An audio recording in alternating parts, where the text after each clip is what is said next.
ওকে। তারপরে হচ্ছে গিয়ে তো যখন বাসে আমরা পাশাপাশি বসে আছি তখন হচ্ছে গিয়ে বলছে আপনার সে ফ্রেন্ডটাকে আবার দেখি তো। তা আমি হচ্ছে গিয়ে মোবাইল নিয়ে এভাবে দেখাইতেছি আরকি। আম দেখেন। সে কি করতেছে মোবাইলটা কেমন যেন একটু হাতাহাতি আমার মোবাইল টেনে নিয়ে উনি আরো ছবিগুলা চেক করতেছে। আমি বলছি, "ভাই এটা কি ধরনের? আপনি আমার হাতে থাকুক, আপনি এভাবে দেখেন।" তারপরে আরো ছবি যে চেক করতেছে ওখানে আমি সহ যে ছবিগুলা ওগুলাকে ভালো করে জুম করে আমার ছবিগুলা দেখতেছে। বললাম, "হ্যাঁ, হ্যাঁ, এই মেয়েটাও ভালো, এই মেয়েটাও ভালো।" আম তারপরে হচ্ছে গিয়ে আমি বলছি, "দেখেন ভালো লাগতেছে না। আপনি ফোন দেন।" বলে নিয়ে গেছি আমি। এরকম। যাই হোক। তারপরে ওখানে নামছি। নেমে দেখি এটা হচ্ছে ধানমন্ডি। হুম।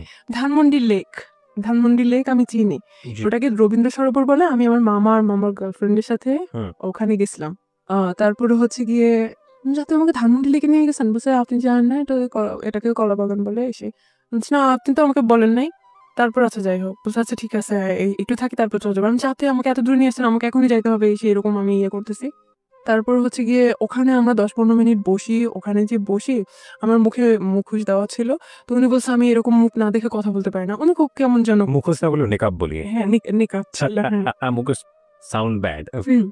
তারপরে হচ্ছে গিয়ে আ বলছে আমি এভাবে না দেখে কথা বলতে পারি না। আমি বলছি, "আপনার সমস্যা কি? আপনি এরকম করতেছেন কেন? এরকম হাতাহাতি করতেছেন কেন?" আমার কাঁধের উপর মনে হয় হাত দিতেছে। আমি বলছি, "সমস্যা কি? আপনি এরকম ওনার সাথে করতেছেন?" বয়সের ডিফারেন্স কত ছিল আপনার? উনার সাথে বয়সের ডিফারেন্স হচ্ছে আমার ৪ বছরের ছিল।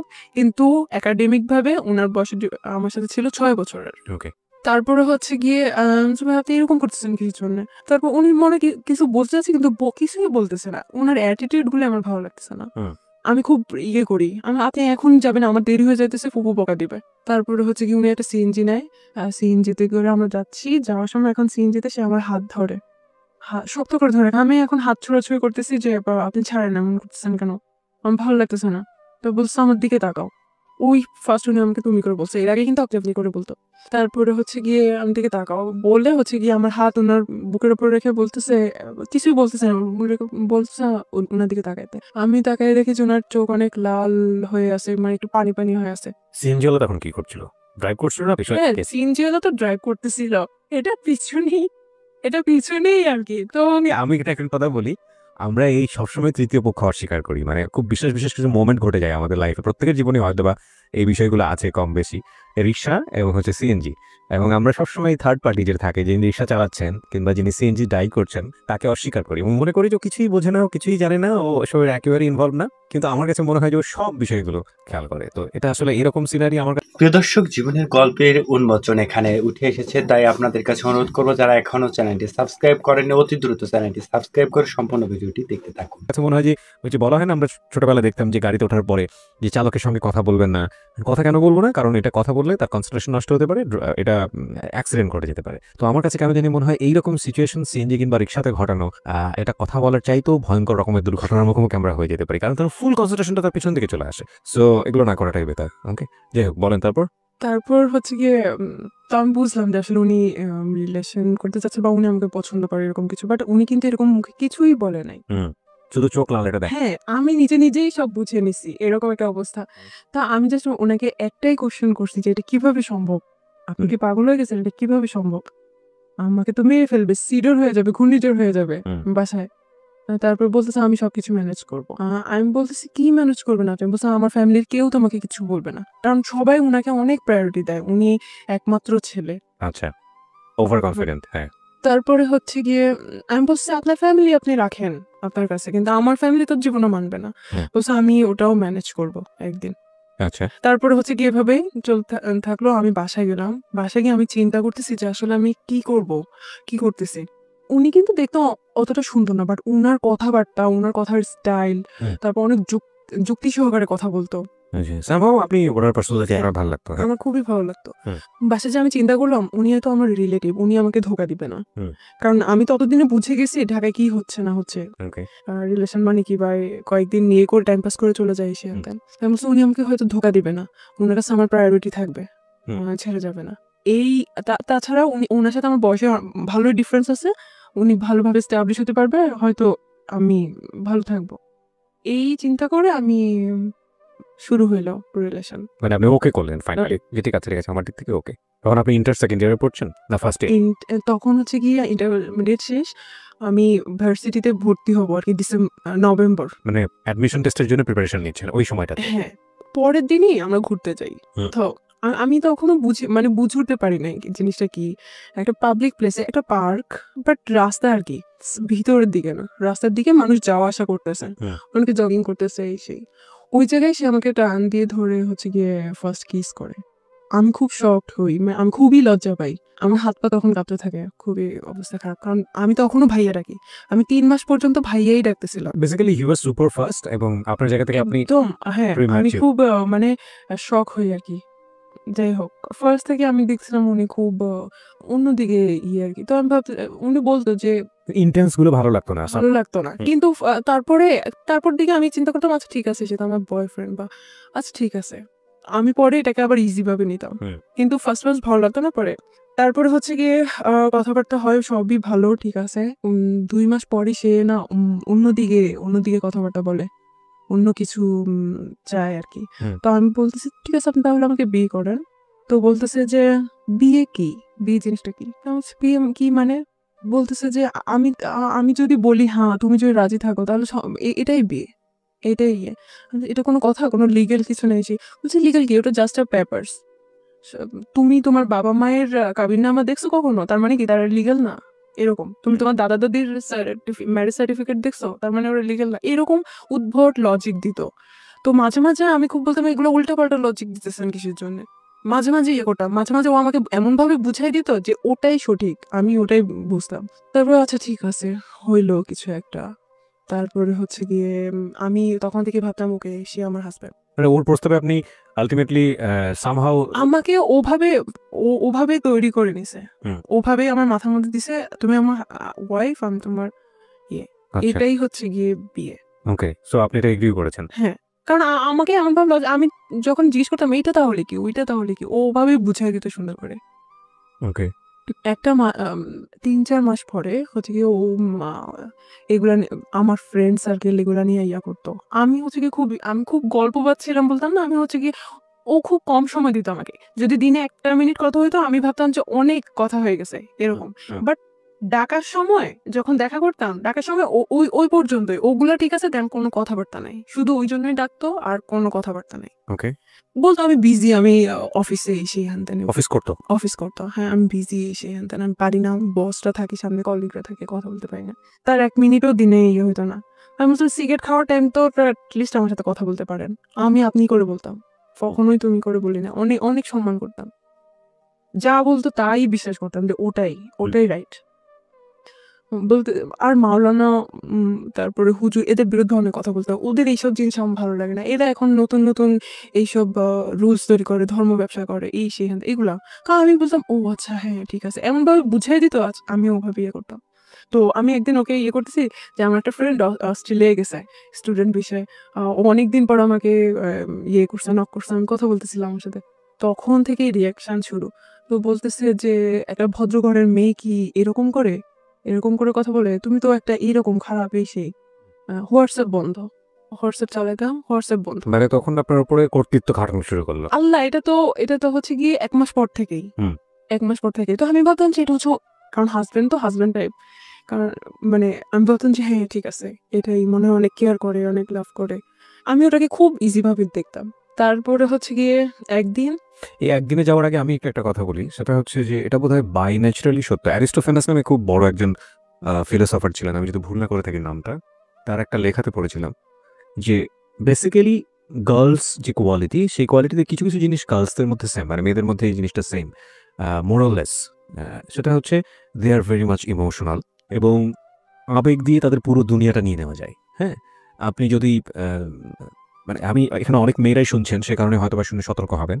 সেটা হচ্ছে একটা ছেলেকে বোঝার জন্যে বা একটা মানুষকে জীবনে পারফেক্টলি নেয়ার জন্য অনেকগুলো বিষয় জাজ করতে হয়।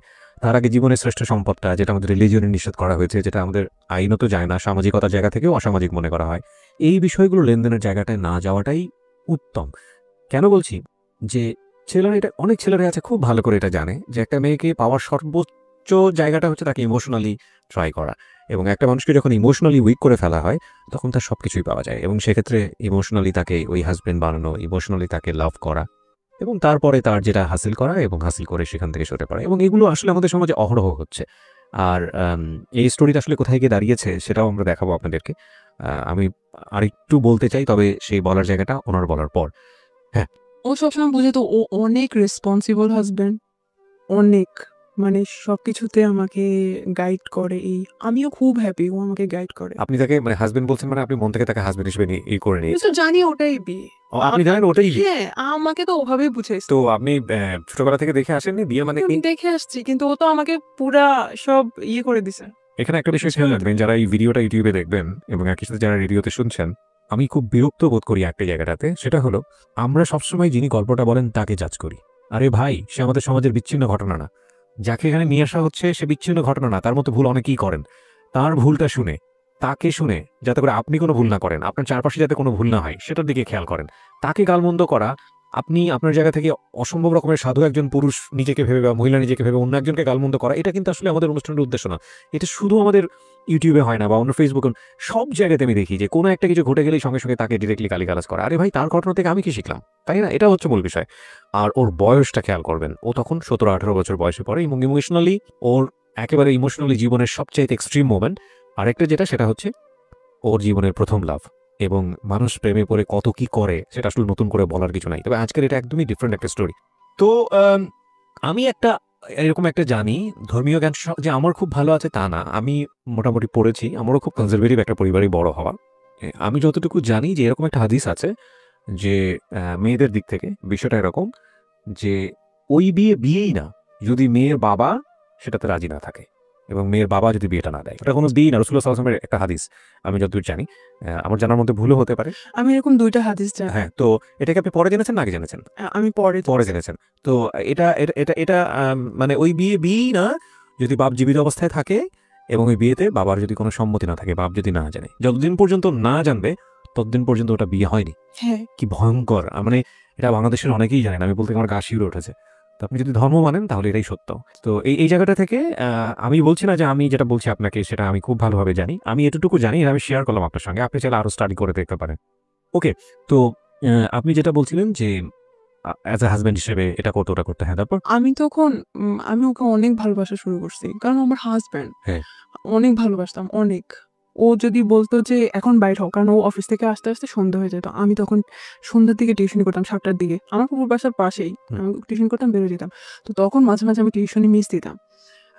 অথবা আমি ফুপুকে বলতাম যে শুক্রবারে ওকে পড়াই দিব, কারণ পরে আমি মিস দিব আমার পরীক্ষার জন্য। কিন্তু ওই সময় আমি ওকে না পড়াতে চেয়ে আমি হচ্ছে গিয়ে ওর সাথে দেখা করতাম। কোথায় দেখা করতেন? কোথাও চা খাইতে যেতাম রাস্তায়। তো আপনার ইন্টেন্স মোমেন্ট গুলো কোথায় পাস করতেন? ওটা ওর বাসাতে?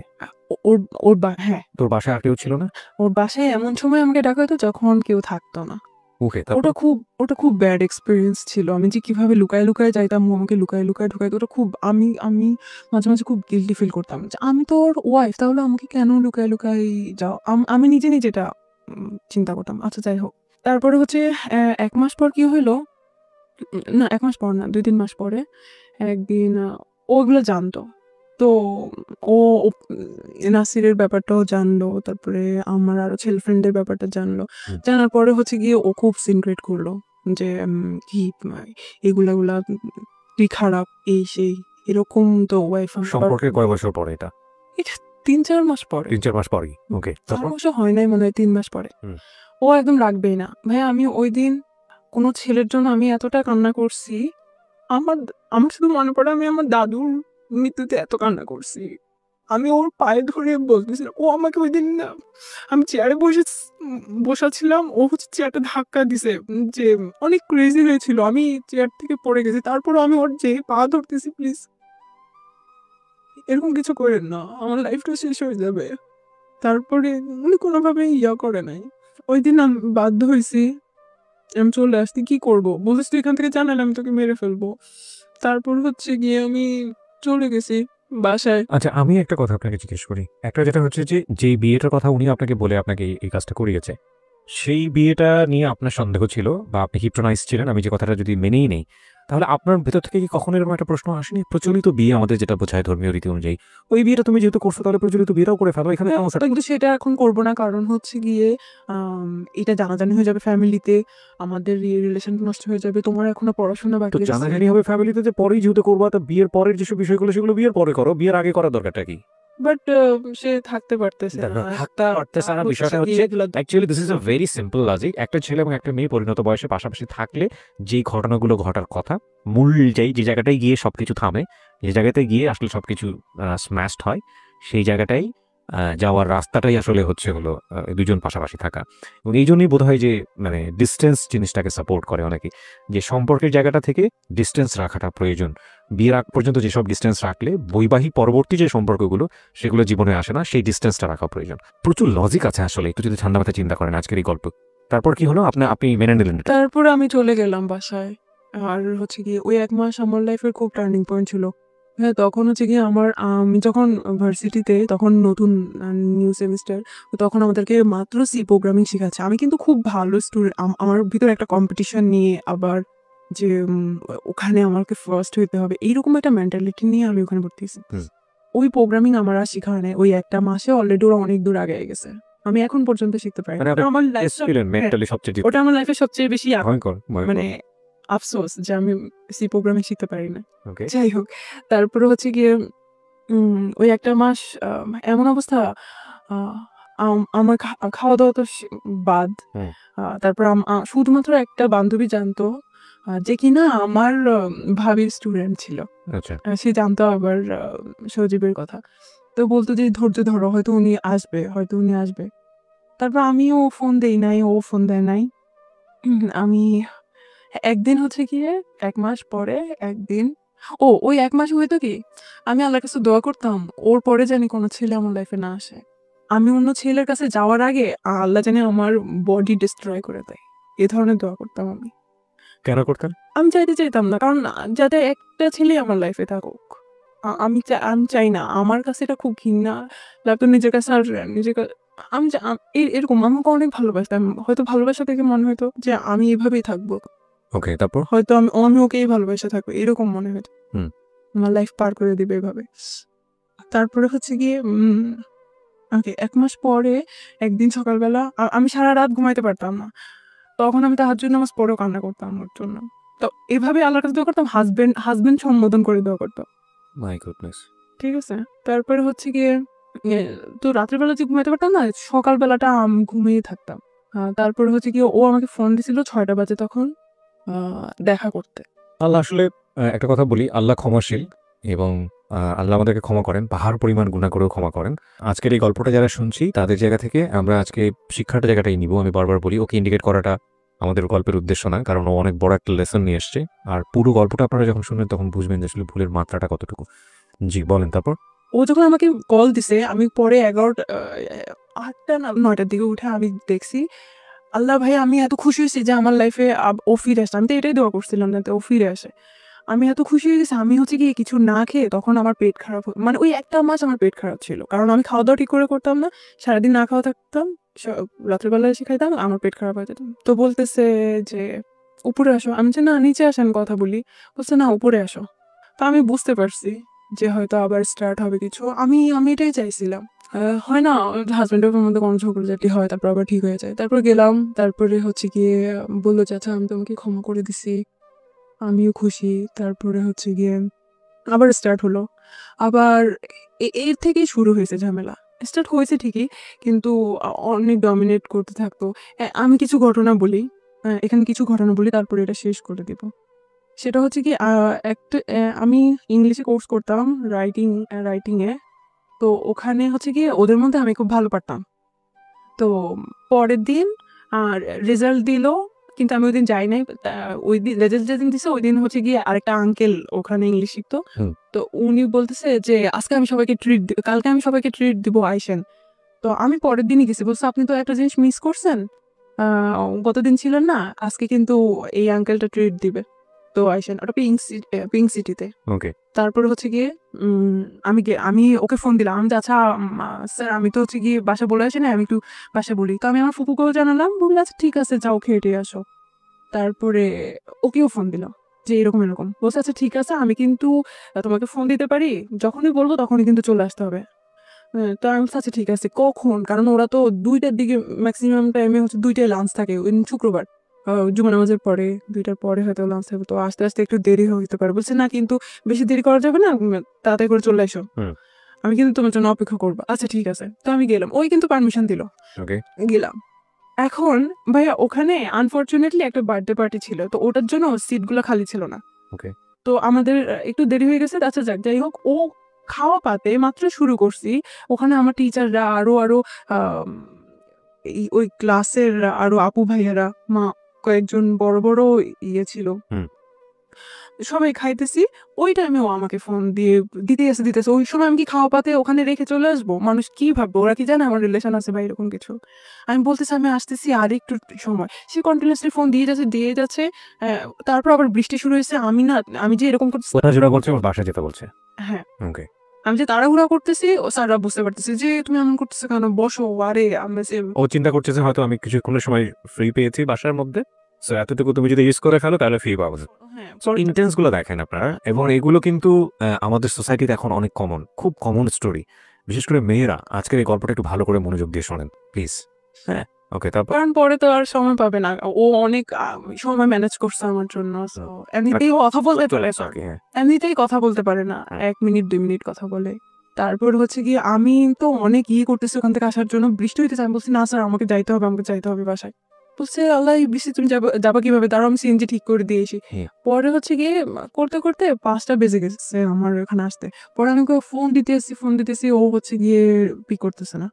আমি মেসেজ পাঠাইতেছি, ফোন করতেছি। আমি ওখানে 8টা 8:30 পর্যন্ত দাঁড়াইছিলাম ওই জায়গায়, যে ও ফোন ধরবে, আমি দেখা করে তারপর বাসা যাব। ও ধরতেছিলই না। তারপর আমি বলছি আমি কিন্তু এখানে, আমি মাঝে মাঝে খুব মানে করতাম আর কি, ক্রেজি হয়ে যাইতাম। আমি বলছি, আমি কিন্তু এখানেই দাঁড়ায় থাকবো, আপনি কিন্তু না করলে। ও অনেক ঘোরা ছিল। বলছে আচ্ছা ঠিক আছে, কতক্ষণ দাঁড়ায় থাকো, জানে তো আমি একটা সময় যাবোই বাসায়। হুম। 8:30 9টা বেজে গেছে। তারপর হচ্ছে কি আমি বাসায় চলে আসছি। একটা স্বভাব ছিল কি, কোন ঝামেলা হইলে ও 4 দিন 5 দিন কথা বলতো না, এটা আমার শাস্তি। আচ্ছা যাক, এরকম আমি হচ্ছে গিয়ে ভার্সিটিতে ভর্তি হই, ভার্সিটিতে আসা যাওয়া করতেছি। তারপরে আমি হচ্ছে গিয়ে ভাবলাম যে আমার ফুফুর বাসা থেকে ভার্সিটিতে যাইতে প্রত্যেকদিন রিক্সা ভাড়া এটা সেটা অনেক খরচ হয়ে যায়। সো আমি ওখানে মেসে থাকি, ওখানে সাবলেট না মেসে যাই। ওই সব ঠিকঠাক করে দেয়। কয়দিন ঠিক হয়, কয়দিন আবার ঝামেলা হয়, এরকমই হইতে থাকে। আবার আমি হচ্ছে গিয়ে কি করি, ওই যে আমার একটা ফ্রেন্ডের সাথে যে অস্ট্রেলিয়া থাকে, ওর সাথে যে আমার ফেসবুকে একটু কথা হয়েছে, আমি ভাবছি যে আচ্ছা ওর সাথে যেহেতু কথা বললে ও রাগ করে, ওর সাথে যে চ্যাটগুলো আমি ওটা ডিলিট করে দিই। হুম। তাহলে কারণ অতদিনে আমার ফেসবুক পাসওয়ার্ড আইডি সব ওর কাছে। আচ্ছা, আমার কোনো সমস্যা নেই, আচ্ছা ঠিক আছে থাক। ওটা আপনার কাছে ছিল? কখনো না, আমি চাইও নাই।